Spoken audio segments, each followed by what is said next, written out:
Hello बच्चों, मैं आ गई आपके सामने आज एक फिर से नए वीडियो के साथ। आज हम बात करेंगे वायरसेस के बारे में।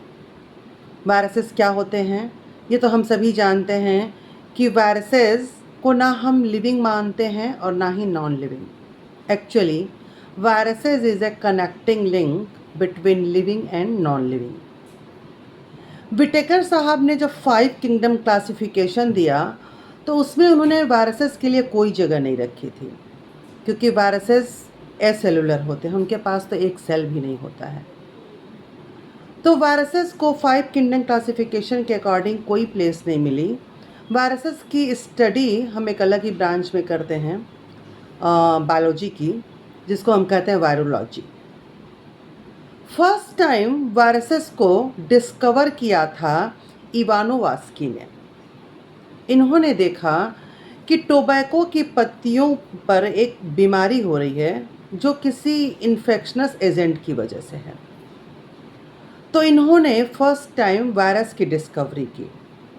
बाद में बीजेरिंग साहब आए और इन्होंने क्या देखा कि इन पत्तियों के जूस को, जो इन्फेक्टेड थीं, अगर किसी हेल्दी प्लांट पे लगा दिया जाता है तो हेल्दी प्लांट भी इन्फेक्टेड हो जाता है।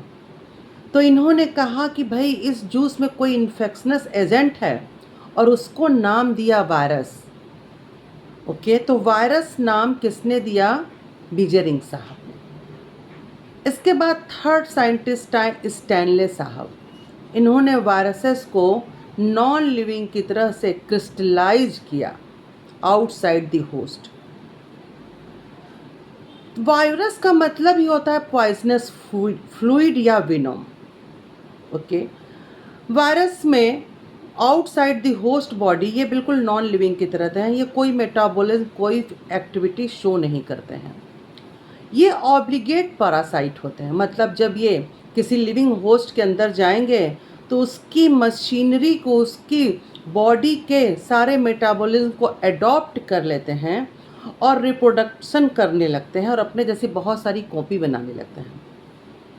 वायरसेस न्यूक्लियोप्रोटीन होते हैं, मतलब इनकी बॉडी में सिर्फ न्यूक्लिक एसिड और प्रोटीन होता है और कुछ भी नहीं होता है। इनमें प्रोटीन के कोट होते हैं, मतलब एक कैप्सिड होता है, बाहरी खोल होता है प्रोटीन का, और उसके अंदर इनका न्यूक्लिक एसिड होता है। न्यूक्लिक एसिड या तो डीएनए होता है या आरएनए होता है। किसी भी वायरस में दोनों न्यूक्लिक एसिड एक साथ कभी भी नहीं होता है। Most of the plant viruses में आरएनए होता है और एनिमल वायरसेस में डीएनए होता है। बैक्टीरियोफेज ये एक ऐसा वायरस है जो बैक्टीरिया को इन्फेक्ट करता है और इसका genetic material double stranded DNA होता है। 2 वायरसेस का जिक्र है हमारी बुक में, एक बैक्टीरियोफेज और एक TMV, tobacco mosaic virus. Tobacco mosaic virus ही फर्स्ट वायरस है जिसको हमारे जो है इवानोवास्की साहब ने डिस्कवर किया था, और इसमें जेनेटिक मटेरियल आरएनए होता है। तो एनिमल वायरसेस में या तो double stranded RNA, single stranded RNA या फिर double stranded DNA as a genetic material होता है। जब वायरस किसी बॉडी को इन्फेक्ट करता है तो अपना जेनेटिक मटेरियल उसके अंदर रिलीज़ करता है।